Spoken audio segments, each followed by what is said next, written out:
J'appelle à la barre Lydia, cette jeune femme cananéenne qui s'est déplacée jusqu'ici, à Tyr, et qui est venue littéralement arracher à Jésus la guérison pour sa fille. Êtes-vous prête à nous dire toute la vérité? Rien que la vérité. En êtes-vous sûre? Oui, je vous l'assure. Qu'est-ce qui vous a poussé à vous entretenir de cette manière avec Jésus? Eh bien pour moi, c'était une question de vie ou de mort. Je n'en pouvais plus. Cela fait 8 ans que je vis seule avec ma fille. Autrefois, avec mon mari, nous formions un couple idéal. Mais quelques mois après mon accouchement, lorsqu'il s'est aperçu que notre fille n'était pas tout à fait normale, il nous a quittés, sans aucune explication, sans concertation, rien. Mais alors, qu'avez-vous fait?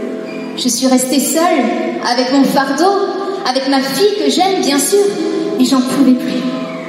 Ma fille dormait plutôt le jour, car la nuit elle criait, déchirait ses vêtements et avait d'autres manifestations dont je tairai les détails. C'est comme si un démon la tourmentait. Je pleurais constamment sur cette injustice, sur ce malheur qui était venu frapper notre famille. Et je me demandais, pourquoi ma fille? Pourquoi elle? Pourquoi? Qu'est-ce qui vous a décidé à venir dans la ville de Tyr? Sur un coup de tête, ou plus exactement, c'est comme si une petite voix intérieure me disait de sortir de chez moi, de mon isolement, de changer, de bouger les choses. C'est à ce moment-là que vous avez aperçu Jésus. C'est en plein centre-ville que j'aperçois l'homme de ma délivrance. J'apprends son nom, Jésus, et tous les miracles qu'il a accomplis en Israël. Que faites-vous à ce moment-là? C'était le moment d'agir.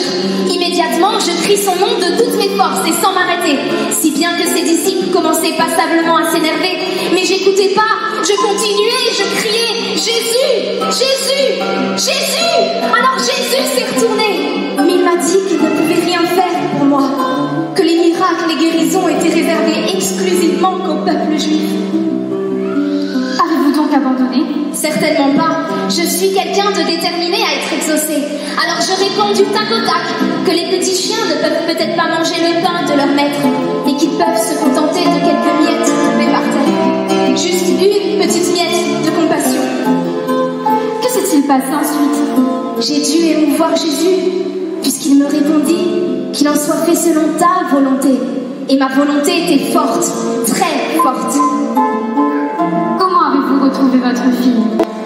Lorsque je suis rentrée chez moi, ma fille s'est jetée dans mes bras. Et elle, dont le langage était incompréhensible, m'a parlé. Elle m'a dit « Maman, maman, il faut que je te parle. J'ai tant de choses à te dire maintenant que je suis libérée. » J'ai éclaté en sanglots. Et toutes les deux, on a remercié